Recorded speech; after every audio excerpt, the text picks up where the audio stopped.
Hello दोस्तों, this is Manish Saini and you are watching Sankalp Academy. तो आज हम बात करने वाले हैं यहाँ पर न्यायपालिका और उसके बाद में डिस्कस करेंगे हम यहाँ पर सर्वोच्च न्यायालय के बारे में। अगर आप इस चैनल पर नए हैं तो प्लीज़ आप सब्सक्राइब करें। आप सब्सक्राइब करते हैं तो हम मोटिवेट होते हैं नई नई वीडियो बनाने के लिए, और अपने दोस्तों के साथ शेयर करना ना भूलें और प्लीज़ लाइक भी करें। तो आज हम बात करने वाले हैं यहाँ पर न्यायपालिका और सर्वोच्च न्यायालय के बारे में। हमने बात की थी कि जो भारत में व्यवस्था है वो यहाँ पर संघीय व्यवस्था को अपनाया गया है। संघीय व्यवस्था को हम यहाँ पर इसके जो महत्वपूर्ण पार्ट हैं वो यहाँ पर तीन इसके महत्वपूर्ण पार्ट हैं। एक तो है यहाँ पर विधायिका, फिर है यहाँ पर कार्यपालिका, और जो तीसरा महत्वपूर्ण पार्ट है वो है यहाँ पर न्यायपालिका। तो इन तीन भागों में हम इनको यहाँ पर डिवाइड करके देखते हैं। तो जो हमारी विधायिका है इसको हमने यहाँ पर दो स्तरों पर देखा था। एक तो था यहाँ पर केंद्र स्तर पर और दूसरा था हमारे यहाँ पर राज्य स्तर पर। केंद्र स्तर पर हमने यहाँ पर डिस्कस किया था संसद के बारे में, और यहाँ पर हमने डिस्कस किया था अपनी राज्य विधानमंडल के बारे में। तो इसको हमने सही तरीके से यहाँ पर डिस्कस किया है। अब अगर आपने वीडियो नहीं देखी है तो आप जाके हमारी प्लेलिस्ट में उनको देख सकते हैं। फिर हम बात करते हैं यहाँ पर कार्यपालिका के बारे में। कार्यपालिका को भी हमने यहाँ पर दो स्तरों में डिवाइड करके देखा था। बात करते हैं हमारे केंद्र स्तर पर, और ऐसे ही थी हमारे यहाँ पर राज्य स्तर पर। केंद्र स्तर पर जो हमारे पास थी वो यहाँ पर थी हमारा राष्ट्रपति, उपराष्ट्रपति,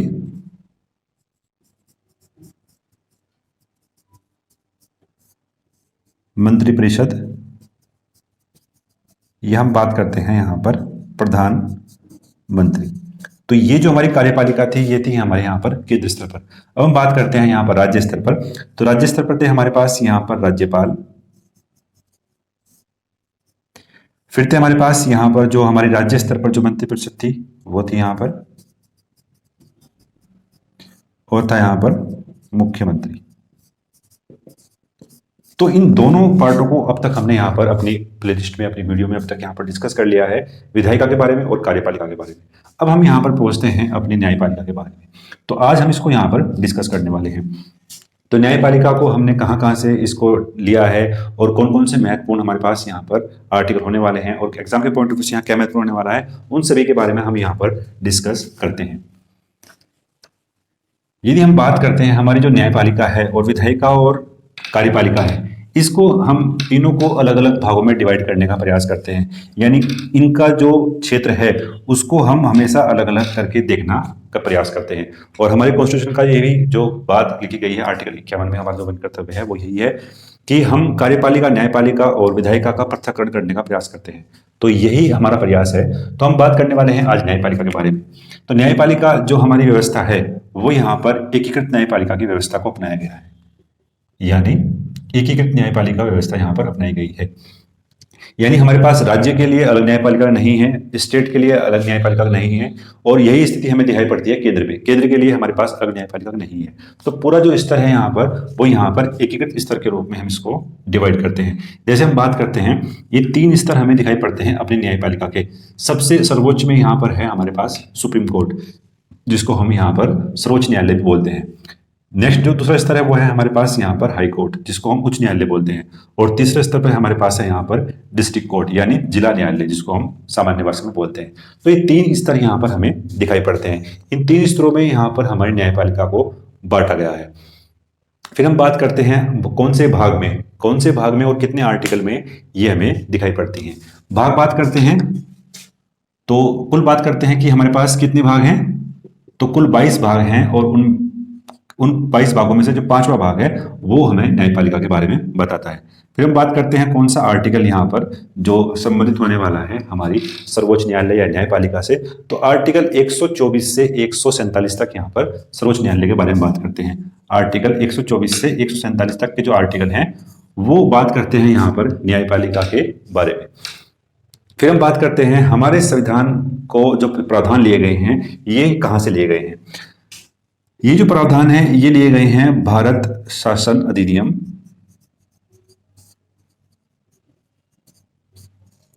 1935। ये जो एक्ट था भारत शासन अधिनियम 1935 वाला जो एक्ट था, इससे ही हमने यहाँ पर संघीय न्यायपालिका को लिया है। और संघीय न्यायपालिका का जो सामान्य अर्थ है, इसका जो परिवर्तित रूप है प्रतिरूप हम देखते हैं यहाँ पर सुप्रीम कोर्ट के रूप में। यानी जो सुप्रीम कोर्ट आज हमारा है वो है हमारा यहाँ पर संघीय न्यायालय था। इसकी कुछ शक्तियां हमने यहाँ पर यूएसए से भी ली हैं और कुछ जो मेन शक्तियां थी वो हमने इस एक्ट के द्वारा यहाँ पर प्राप्त की हैं। तो इन दोनों ही एक्टों को मिलाकर हम यहाँ पर इनकी शक्तियों से संबंधित बात करने वाले हैं। नेक्स्ट बात करते हैं हम इसके यहाँ पर गठन के बारे में। इसका गठन यहाँ पर किस किस तरीके से किया गया है।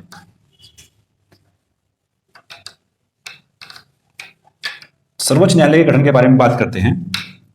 अभी हम यहाँ पर जो डिस्कस कर रहे हैं वो सर्वोच्च न्यायालय यानी सुप्रीम कोर्ट के बारे में डिस्कस कर रहे हैं। इसके गठन के बारे में बात करते हैं तो जितने भी संसद थे हमारे मूल संविधान की बात करते हैं और एट प्रेजेंट बात करेंगे कि कितने एट प्रेजेंट हमारे पास यहाँ पर सुप्रीम कोर्ट में जज हैं।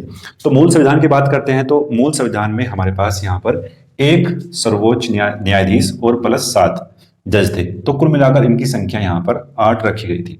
लेकिन एट प्रेजेंट बात करते हैं तो एक तो हमारे पास यहाँ पर सर्वोच्च न्यायालय है और 33 हमारे पास यहाँ पर सुप्रीम कोर्ट के जज हैं। तो जो हमारे पास यहाँ पर ये होते हैं 34।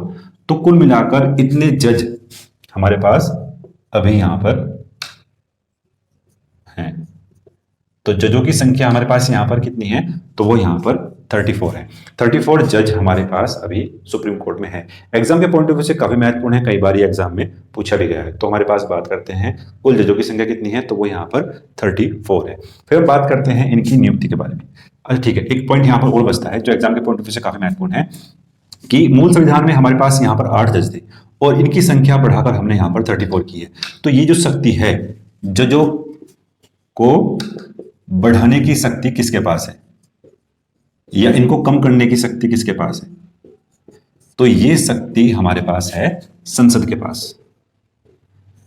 तो कई बार जो स्टूडेंट है वो यहाँ पर कंफ्यूज होते हैं और वो यहाँ पर राष्ट्रपति लगाते हैं। तो यहाँ पर जो जजों को बढ़ाने की जो शक्ति है वो संसद के पास है। संसद के पास ही यहाँ पर शक्ति दी गई है कि वो जजों की संख्या को घटा या बढ़ा सकती है। तो एग्जाम के पॉइंट ऑफ व्यू से काफी महत्वपूर्ण है, कई बार ये एग्जाम में पूछा भी गया है और एज ए करंट अफेयर ये यहाँ पर महत्वपूर्ण होता है।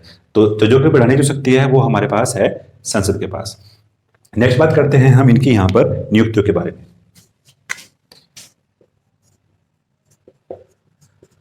सामान्यतः अगर हम बात करते हैं इनकी नियुक्ति किसके द्वारा की जाती है तो राष्ट्रपति के द्वारा यहाँ पर सुप्रीम कोर्ट के जजों की नियुक्ति की जाती है। राष्ट्रपति के द्वारा यहाँ पर सुप्रीम कोर्ट के जज की नियुक्ति की जाती है।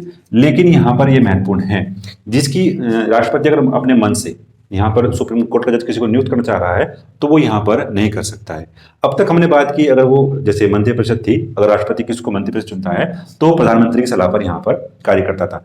तो ऐसे ही अगर हम बात करते हैं राष्ट्रपति किसकी सलाह पर यहाँ पर सुप्रीम कोर्ट के जजों की नियुक्ति करता है तो यहाँ पर यह लिखा गया है कि सुप्रीम कोर्ट के न्यायाधीशों की सलाह पर, सुप्रीम कोर्ट के न्यायाधीशों की सलाह पर यहाँ पर जजों की नियुक्ति की जाती है। यहां पर मंत्रिपरिषद नहीं है, यहां पर क्या है सुप्रीम कोर्ट के न्यायाधीशों की सलाह पर। तो हम बात करते हैं ये जो सलाह है इसको एक कोलिजियम व्यवस्था है। तो एग्जाम के पॉइंट ऑफ व्यू से और कई बार ये यहां पर करंट में भी रखा गया है कि कोलिजियम जो व्यवस्था है इसको सलाह देने की काम करती है। तो इसमें कौन होता है, एक तो यहाँ पर जो मेंबर जो हमारे सुप्रीम कोर्ट के जज हैं, मुख्य न्यायाधीश हैं, एक तो यहाँ पर वो हैं और दूसरे यहाँ पर ऐसे 4 मेंबर हैं जो वरिष्ठतम है। तो कुल मिलाकर ये सदस्य हैं जो कोलिजियम व्यवस्था में रखे गए हैं। अक्सर आपने अभी न्यूज में सुना होगा कि इनकी नियुक्ति के लिए कमेटी गठित करने की बात की गई थी, जिसको यहां पर हम बोलते हैं नेशनल जुडिशली अपॉइंट कमेटी। तो NJEC जो कमेटी है इसमें कुल मिलाकर 6 मेंबर यहां पर होने वाले थे। 6 मेंबर यहां पर होने वाले थे जो सुप्रीम कोर्ट के जज की नियुक्ति का यहां पर सलाह देने वाले थे। तो इसमें अगर हम बात करते हैं तीन जो मेंबर थे इसके वो होने थे सुप्रीम कोर्ट से। एक जो मेंबर है वो यहाँ पर लॉ मिनिस्टर था, केंद्रीय जो लॉ मिनिस्टर होते हैं वो थे यहाँ पर, और जो 2 व्यक्ति थे वो यहाँ पर कानून के विधिवेता होने वाले थे। तो कानून के जो विधिवेता होने वाले थे 2 मेंबर यहाँ पर होने वाले थे। तो हमारे राज्यसभा से और लोकसभा से ये पारित होकर पहुंचता है फिर यहाँ पर राष्ट्रपति के पास। तब राष्ट्रपति के पास यहाँ पर पहुंचता है तो वो भी अपने यहाँ पर सिग्नेचर कर देते हैं। लेकिन उससे पहले ये जो NJEC था ये पहुंचता है यहाँ पर सुप्रीम कोर्ट के पास। तो सुप्रीम कोर्ट ही यहाँ पर इसको अपनी पहली तारीख में ही यहाँ पर खारिज कर देता है।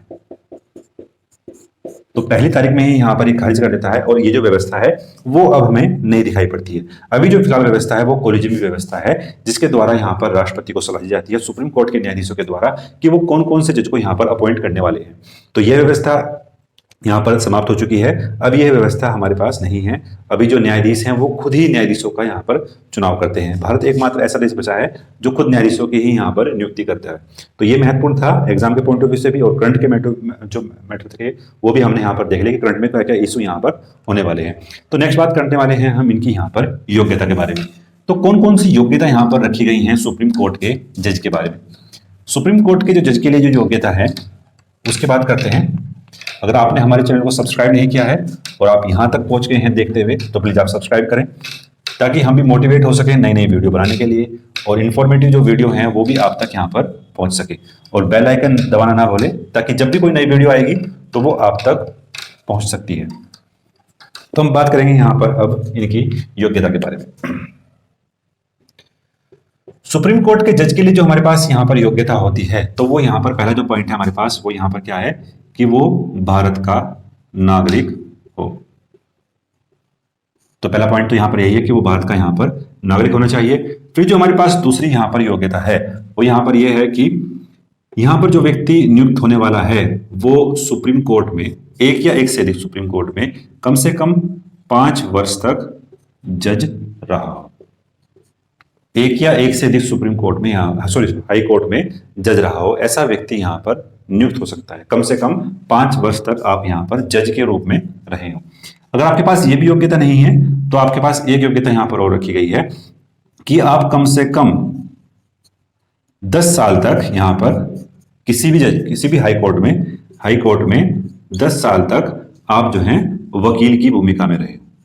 आप यहाँ पर अगर किसी भी हाई कोर्ट में 10 साल तक वकील रहे हो तब भी आप यहाँ पर सर्वोच्च न्यायालय के जज के रूप में अपॉइंट हो सकते हैं। तीसरी हमारे पास जो योग्यता है वो यहाँ पर यह है कि राष्ट्रपति की दृष्टि में यहाँ पर कानून के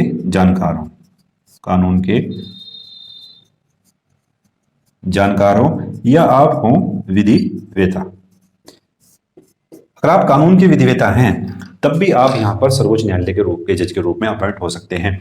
अगर आपके पास ये योग्यता है तब भी, अगर आपके पास पहली और तीसरी योग्यता है तब भी आप यहां पर सर्वोच्च न्यायालय के जज के रूप में अपॉइंट हो सकते हैं। अगर आपके पास ये योग्यता है तो आपको जो है यहाँ पर इस वाले योग्यता की आवश्यकता नहीं है। तो ये महत्वपूर्ण था यहाँ पर कि योग्यता कौन कौन सी है। या तो आप भारत के नागरिक हो, या तो यहाँ पर कंपलसरी है, या फिर आप सुप्रीम कोर्ट में 5 साल के लिए यहाँ पर जज नियुक्त हो, हाई कोर्ट में 5 साल के लिए जज नियुक्त हो, या फिर हाई कोर्ट में यहाँ पर 10 साल के लिए आप यहाँ पर वकील हो।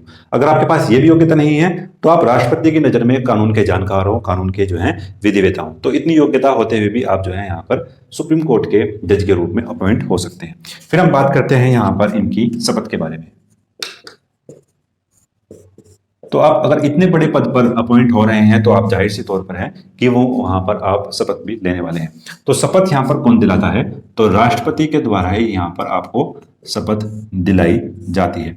तो शपथ आपको कौन दिलाएगा? तो वो यहाँ पर राष्ट्रपति दिलाएगा आपको यहाँ पर शपथ। और शपथ यहाँ पर किसकी आप शपथ लेने वाले हैं?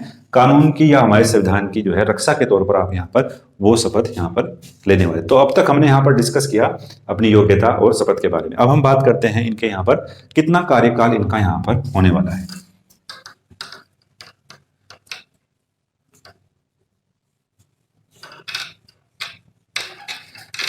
सुप्रीम कोर्ट के जज का कार्यकाल यहां पर कितना होता है उसके बारे में डिस्कस करते हैं। इनके लिए जो कार्यकाल रखा गया है वो यहां पर केवल एक कार्यकाल, एक ही क्राइटेरिया यहां पर रखा गया है कि आपकी जो एज है वो यहां पर 65 ईयर तक ही आप यहां पर सुप्रीम कोर्ट के जज के रूप में काम कर सकते हैं। यानी जो मिनिमम एज है वो तो यहां पर नहीं है, लेकिन मैक्सिमम एज यहां पर रखी गई है कि 65 के आयु तक आप जो हैं आप काम कर सकते हैं। अगर आपको इससे पहले भी अगर आपको त्यागपत्र देना है तो आप यहाँ पर त्यागपत्र किसको देंगे? तो आप यहाँ पर त्यागपत्र देंगे राष्ट्रपति को। तो ये महत्वपूर्ण था यहाँ पर कि एज यहाँ पर रखी गई है इनके कार्यकाल के लिए 65 ईयर। 65 ईयर के बाद आपको रिटायरमेंट लेना होगा। अगर आप इससे पहले अपने पद को त्यागते हैं तो आपको त्यागपत्र देना होगा यहाँ पर राष्ट्रपति को। तो इनका कार्यकाल हमने यहाँ पर डिस्कस किया। अब हम बात करते हैं इनके हटाने की प्रक्रिया के बारे में कि इनको हटाने की कौन कौन सी प्रक्रिया यहाँ पर रखी गई है। सॉरी। तो सुप्रीम कोर्ट के जज को आप कैसे हटा सकते हैं, ये यहां पर हम बात करने वाले हैं हटाने की प्रक्रिया। दो महत्वपूर्ण आधार यहां पर दिए गए हैं सुप्रीम कोर्ट के जज को हटाने के लिए। एक तो है यहां पर साबित कदाचार और यहां पर है असमर्थता। यहां पर पहले जो हमारे पास, इनको हम क्यों हटा सकते हैं, एक तो यहां पर है साबित कदाचार या यहां पर है असमर्थता। यदि यहां पर कोई भी कदाचार या उनका सुप्रीम कोर्ट जज है उस पर यहां पर भ्रष्टाचार के आरोप लग रहे हैं, उन पर कोई ऐसे आरोप लग रहे हैं जो कदाचार की श्रेणी में आते हैं, तो उन पर हम उनको हटाने की जो प्रोसीजर है वो यहां पर स्टार्ट कर सकते हैं। यदि वो असमर्थ हैं अपने कार्य को करने के लिए, तब भी उनको हम यहां पर हटाने की प्रक्रिया को शुरू कर सकते हैं। तो इनकी जो हटाने की प्रक्रिया है वो एएसजी हमें दिखाई पड़ती है, जैसे हमने यहाँ पर राष्ट्रपति के बारे में डिस्कस किया था। लेकिन यहाँ पर जो राष्ट्रपति के लिए शब्द जो प्रयोग किया गया था वो महाभियोग किया गया था। महाभियोग शब्द का प्रयोग को हटाने के लिए नहीं किया गया है। केवल दो ही अधिकार दिए गए हैं, साबित कदाचार और असमर्थता के आधार पर आप सुप्रीम कोर्ट के जज को हटा सकते हैं। अब देखते हैं वो कौन कौन सी प्रक्रिया यहाँ पर होती है। तो इनको जो हटाने की जो प्रक्रिया है वो संसद में यहाँ पर स्टार्ट होती है। संसद में इनका जो हटाने का जो प्रस्ताव है वो या तो आप लोकसभा में ला सकते हैं या फिर आप जो है उसको राज्यसभा में लाते हैं। यदि आप इनके हटाने का जो प्रस्ताव है इसको यहाँ पर लोकसभा में लाते हैं तो आपको कम से कम यहाँ पर 100 सदस्यों का यहाँ पर प्रस्ताव चाहिएगा।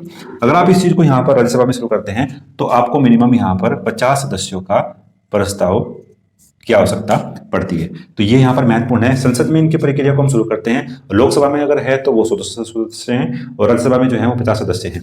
अब अगर ये प्रस्ताव यहाँ पर लोकसभा और राज्यसभा में जो है पास होता है, इन दोनों में से किसी एक सदन में पास होता है, तो उसके बाद हम यहाँ पर पहुंचते हैं फिर हमारे इसके नेक्स्ट सदन के लिए एक कमेटी यहाँ पर गठित होती है।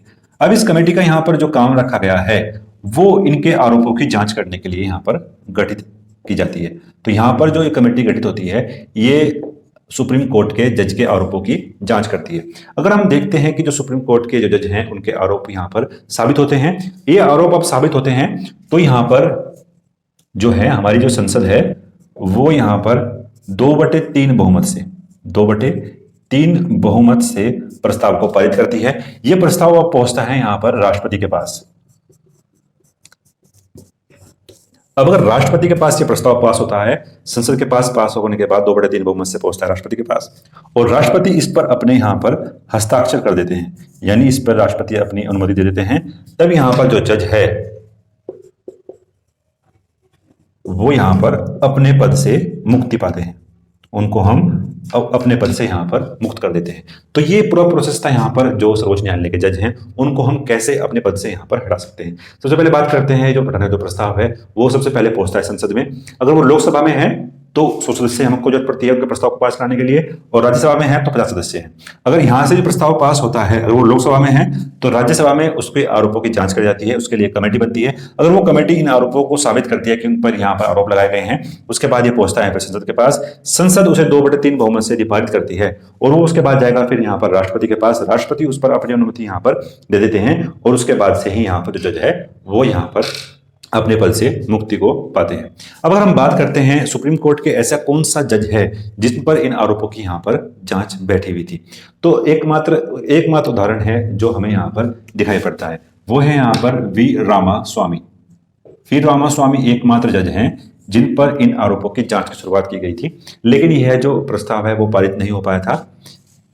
ये जो प्रस्ताव है वो पारित नहीं हो पाया था, ये महत्वपूर्ण है। ये पहले ऐसे जज थे जिन पर इन आरोपों की जांच के लिए ये प्रस्ताव को पारित किया गया था, लेकिन वो जो है पारित नहीं हो पाया था और वो अपने पद पर बने रहे थे। तो ये महत्वपूर्ण है। ऐसा अब तक एक भी सुप्रीम कोर्ट का जज नहीं रहा है जो इन पूरी प्रोसेस से यहाँ पर अपने पद से मुक्त हुआ हो। तो ये एक अच्छी बात है भारतीय लोकतंत्र के लिए। अगर कोई भी ऐसा सुप्रीम कोर्ट का जज यहाँ पर हटता था तो वो भारतीय लोकतंत्र के लिए एक काला धब्बा था।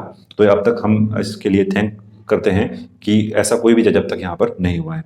तो अब तक हमने यहाँ पर इन चीजों को डिस्कस किया था। अभी जो हमारे पास शेष बचता है वो है यहाँ पर सुप्रीम कोर्ट की शक्तियां, इसको हम नेक्स्ट जो वीडियो है हमारी उस पर हम यहाँ पर डिस्कस करने वाले हैं। थोड़ा सा लेंथी अगर हो जाता ये वीडियो तो इसलिए हमने उसको नेक्स्ट वीडियो में करने की बात की है। तो जो सुप्रीम कोर्ट की जो शक्तियां हैं वो यहाँ पर सेज बचती हैं। तो आशा करते हैं आपको ये वीडियो हमारी पसंद आई होगी। अगर आपको पसंद आई है तो प्लीज़ लाइक करें, अपने दोस्तों के साथ शेयर करें। अगर आप इस चैनल पर नए हैं तो प्लीज़ सब्सक्राइब करें हमारे चैनल को, अपने दोस्तों के साथ शेयर करना ना भूलें। मिलते हैं नेक्स्ट वीडियो में। धन्यवाद। जय हिंद।